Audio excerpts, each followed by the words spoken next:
a 50-6 win over Northwestern, tremendous. I think sort of emblematic, though, of the week that was for Michigan, where it was one of many things that kind of came out of nowhere for this program. It gives you hope, not only in the short term, in the long term. I don't, even though there was optimism, I don't know that it was expected that Bryce Underwood was going to flip to Michigan.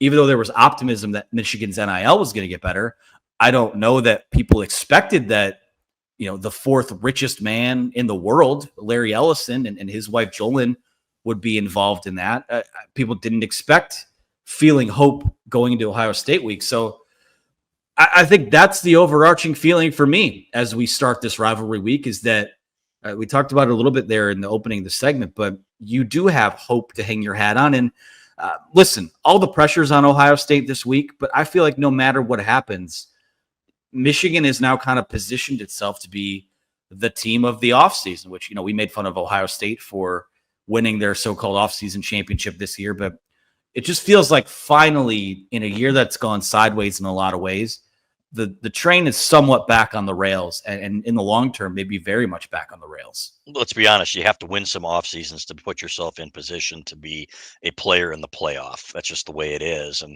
the fact that Ohio State was doing everything it could and spending so much money and then kept coming up short 3 years in a row against Michigan is what we were making fun of, right? They couldn't beat their rival, let alone win a national championship. And then Michigan doing it the right way, despite what anybody else might think, the right way, comes in and wins their national championship, which was beautiful. So lots of fun, but this is really a product of a few things. Obviously, we talked about Larry Ellison, but LSU's complete implosion didn't hurt the last couple of weeks. The loss to Florida, and they completely turned on Brian Kelly, and a lot of people close to Bryce Underwood are probably telling him at this point, what are you doing? Now you've got an opportunity here, and it goes beyond just the money too. Michigan's going to bring in some coaches, I think, that are going to help him out and make this offense really dynamic with him.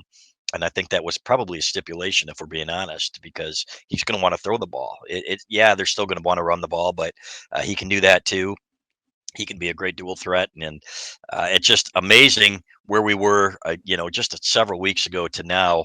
It's just a completely different feeling, and you felt it on the sidelines too, guys. I thought, and not just because of Bryce Underwood, but there was something different in that building on Saturday where there was more confidence. There was generally more excitement among the guys, and I think that's carried over this week. And listening to Sharon Moore's press conference today, that they think they've got an opportunity here. So that's exciting. That excites you when you've got a bunch of guys that really want to play in this game, and all they've known is to beat Ohio State. If we get to late in that third quarter again on Saturday, guys, and this is a ball game in 27-degree weather, when you've got those soft Buckeyes huddled around a little charcoal fire or something like that, that would be fantastic. That's my hope. I want to see it.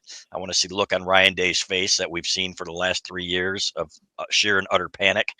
And that would make this season, end it with a completely different feeling. Yeah, I thought this would happen. I said on the podcast, I thought that Bryce Underwood would flip to Michigan. But then when you see the Schefter notification come through, you're like, oh, wow, okay, this is happening. It's happening right now.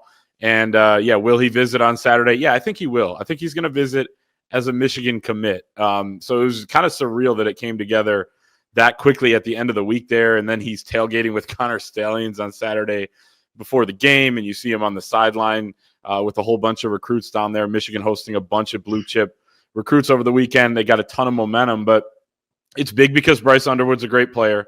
I saw him when he was an 8th grader at a camp. I saw him when he was a freshman in high school in game. I saw him just a few weeks ago in game as well. I mean, he's as advertised as a number 1 overall recruit in a class. And those guys, I mean, you think of the players who have been that, Adrian Peterson, Jadeveon Clowney, all sorts of guys. Rashawn Gary was the last one for Michigan, and he didn't have maybe the sacks that people wanted, but he still had a heck of a 3 years. But this is the quarterback position. That's what makes it bigger than Rashawn Gary or even most of these other guys. He's that good. The second thing is he's going to attract a lot of other talent around him, different recruits that you're seeing. I want to play with him. I think we'll see it out of the transfer portal as well. Guys will understand that with a couple years of eligibility left, that you get a chance to play with a really good quarterback like this. And if you're watching on YouTube, first, like the video, but second of all, just check out Connor Stallions with Bryce Underwood there, courtesy of Isaiah Hull of Wolverines Wire. Great photo. And then the third thing is Michigan's open for business from an NIL standpoint. And I think that they are now, in the market for some of these players that they weren't in the market for weeks ago, months ago, certainly. And, obviously years ago with the way they've recruited over the last few years. So it's just huge in all three regards. And now we'll see what comes of it over, the next month plus with how Michigan's going to build its roster for next season. A lot of work to do. And you'll see people online, you'll see people in, local radio, not so local radio say, oh yeah, well, it looks like desperation. You got to do more than just land the big fish. And my response to that would be, duh. There's a lot of work that needs to be done still. And we know that there are upgrades that need to be made on the coaching staff, clear upgrades on the roster. I think from his perspective, certainly up front on the offensive line, certainly in terms of finding more playmakers on offense that aren't running backs, even though that's what I think at its core Michigan still wants to be. I don't think they're going to go to an air raid under Bryce Underwood by any means, but need to add some talent everywhere on offense. So there's a lot of work that's going to have to be done there. We're already seeing kind of like the early dividends of that, in terms of, you follow some of EJ Holland's reporting, and he does a tremendous job for us. Just some of the 5-star guys that they're kind of back in on, with, 12 days to signing day. Maybe some of those recruitments go past signing day, but, him and I talked about it, and we have talked about it, off platform, in that when you land this type of recruit, and Clayton, I think you and I were talking about this on Saturday, like once he gets on campus, once he enrolls, and by the way, with Michigan being bowl eligible, he will be able to participate in bowl practices, which is a great first step for him and some of the other early enrollees. But when you have a guy like that, and I know the money, what's the number, what isn't the number, he's getting paid a lot of money. But the second he steps on campus, that doesn't matter. He's going to be a guy that's going to have to, earn his keep, and certainly, the cachet he brings is going to give him a leg up in a lot of areas. But it is that gravitational pull. It is that kind of, all boats sailing the same direction in terms of talent acquisition, in terms of NIL. So this was a pretty stern wake-up call for, I'm not going to sit here and say Michigan's the next Alabama or Georgia, but Michigan is for real on the NIL front now. And by all indications, they are going to show no signs of slowing down anytime soon. And that's the fun part about this, right? We've been waiting for years. You've been wondering, boy, what would it feel like to? And it would have felt dirty to me to pay for, when it's illegal. We know what's going on at Alabama. We know what was going on at Georgia, and different schools.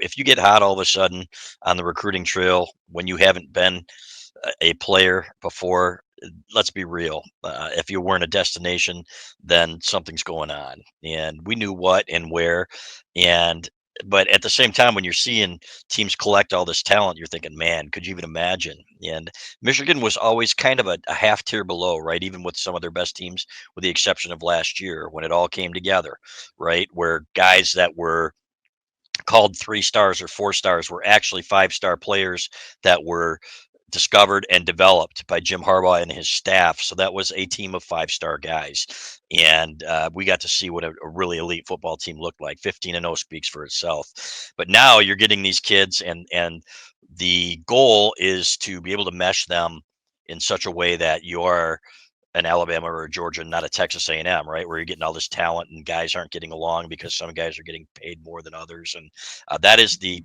challenge, and that'll be the goal here for these guys going forward. But you need talent to win, flat out. And in this day and age, Michigan, how many guys the last 2 or 3 years that they should have gotten that they didn't get because their NIL wasn't good enough, because Michigan wasn't prepared for that day?